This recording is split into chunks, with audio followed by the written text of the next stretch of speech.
कोई नहीं, इसको तो हम जानते हैं, इसको भेज दो। हमारा सेवा के प्रति क्या नजरिया है, क्या एटीट्यूड है, इन छोटी छोटी बातों से ये बात पता चलती है। और फिर कल आईडी कार्ड्स चेक कराए गए। पहली बार ऐसा हुआ कि आईडी कार्ड को एनवाईएस के आईडी कार्ड के साथ मैच करना पड़ रहा था फोटो खिंचवाने के लिए। और फिर आज गेट्स पर बोला गया कि एंट्री ही वेरीफाई करके दी जाए, तो सेवा दल को ब्रीफिंग दी गई, सेवा दल ने एंट्रीज को संभाला, और उसके बावजूद पंडाल में 1.25 घंटा लगा उन महात्माओं को कहने के लिए और वापस उस स्थान पे भेजने के लिए कि आप सबके लिए ये स्थान बनाया गया है।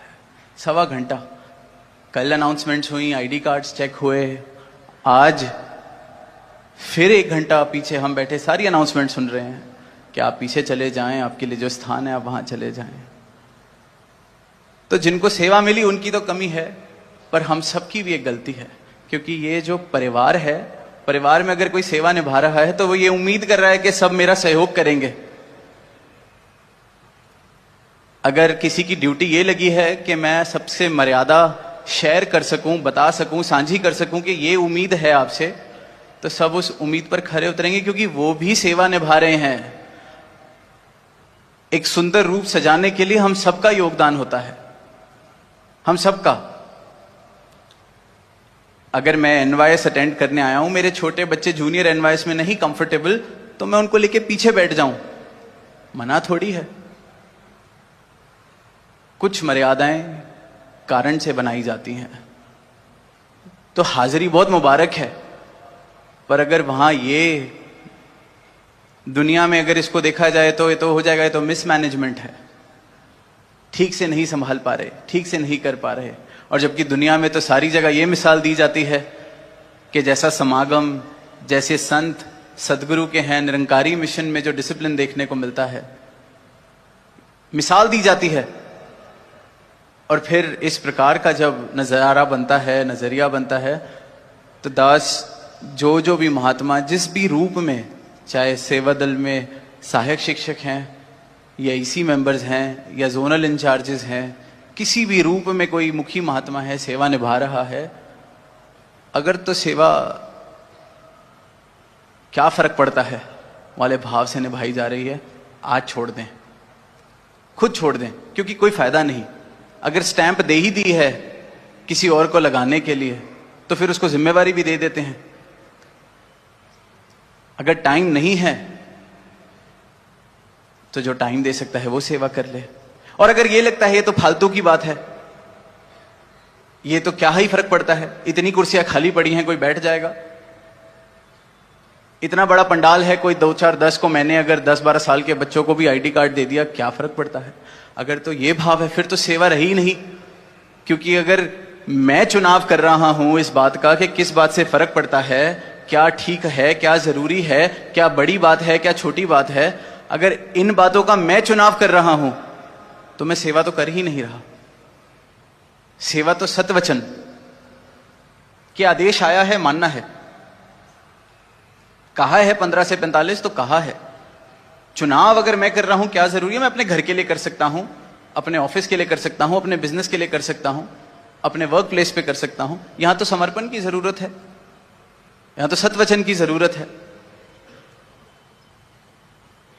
आत्मा मंथन।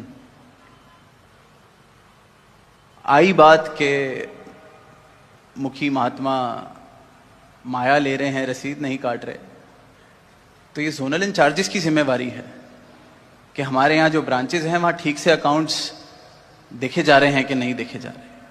इतने ट्रेनिंग कैंप्स, इतनी ज़्यादा बात करी जा रही है, कहा जा रहा है, क्या फ़र्क पड़ता है। तो जब फ़र्क नहीं पड़ता, फिर सेवा उसको देनी पड़ेगी जिसको फ़र्क पड़ता है। सेवा उसको देनी पड़ेगी जिसको इस बात से फ़र्क पड़ता है कि जो सदगुरु चाह रहे हैं वो नहीं अगर हो रहा तो मुझे नींद नहीं आती। अगर ये भाव नहीं है सेवा के प्रति, तो सेवा करनी छोड़ देनी चाहिए। फिर हम जितना टाइम दे सकते हैं, जितने आराम से उन सेवाओं को निभा सकते हैं, उतना ही निभाएं। क्योंकि फिर उस भरोसे उतने बड़े आयोजन नहीं किए जाएंगे। जितना जिसके पास टाइम है, जितना जिसको फर्क पड़ता है, उस हिसाब से आयोजन किए जाएंगे। तो ये तो सारी कहानी इसलिए क्योंकि जो हुआ सुबह 1-1.5 घंटा डिले, दास तो उसके लिए माफ़ी ही मांग सकता है, लेकिन कहानी पूरी समझनी ज़रूरी है क्योंकि हम सब का कहीं ना कहीं इसमें योगदान है, किसी का बड़ा किसी का छोटा। यहां तक कहा गया आपको अपने आसपास कोई दिख रहा है उसको प्लीज बाहर भेज दीजिए। तो फिर हम सबको आत्ममंथन करना है अपने व्यवहार का, अपने जीवन का। कल जो एक बात आई थी इंटरकास्ट मैरिज के ऊपर, एक चिट्ठी कि दोनों परिवार निरंकारी हैं, पर फिर भी क्योंकि जाति नहीं मेल खा रही तो शादी के लिए राजी नहीं हो रहे। तो दास ने कल जो बात कही थी, दास दोबारा रिपीट करेगा कि फिर ये कहना गलत है कि दोनों परिवार निरंकारी हैं, क्योंकि अगर निरंकारी शब्द को मैंने सिर्फ एक पहचान समझा हुआ है, पहचान एक सोशल आइडेंटिटी समझा हुआ है, अगर मैं सामाजिक रूप से निरंकारी हूं तो मैं निरंकारी नहीं हूं। ये कोई सामाजिक आइडेंटिटी अस्तित्व नहीं दे रहे सदगुरु के आओ या आई कार्ड लो, अब से तुम निरंकारी हो गए। निरंकारी अगर होना है तो इनके ब्रह्म ज्ञान से, जिसके जीवन में इनका ब्रह्म ज्ञान आ गया, जिसने वास कर लिया, जिसके जीवन में इनके ब्रह्म ज्ञान ने वास कर लिया, वो निरंकारी है।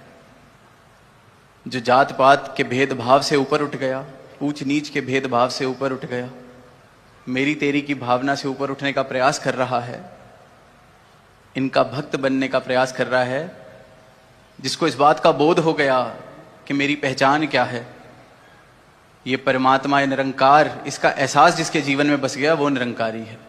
फिर उसके लिए तो सारा ही संसार निरंकारी है, सब में ही वास कर रहा है ये निरंकार, तो सारा ही संसार निरंकारी है उसके लिए जिसको इनकी नजर ने निरंकारी बना दिया।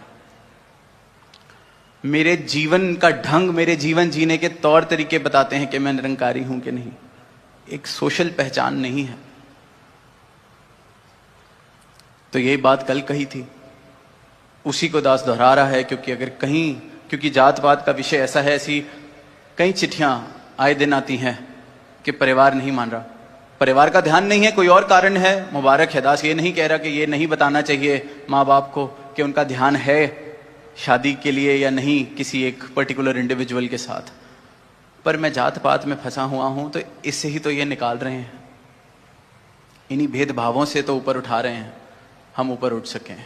ऊपर उठाने वाला हमारे जीवन में है, हम ऊपर उठ सकें इन भावों से। कीचड़ में कमल बनाने वाला हमें मिला है, हम कीचड़ में कमल के भांति खिल सकें। तो फिर जहां यह आज का एक छोटी सी बात से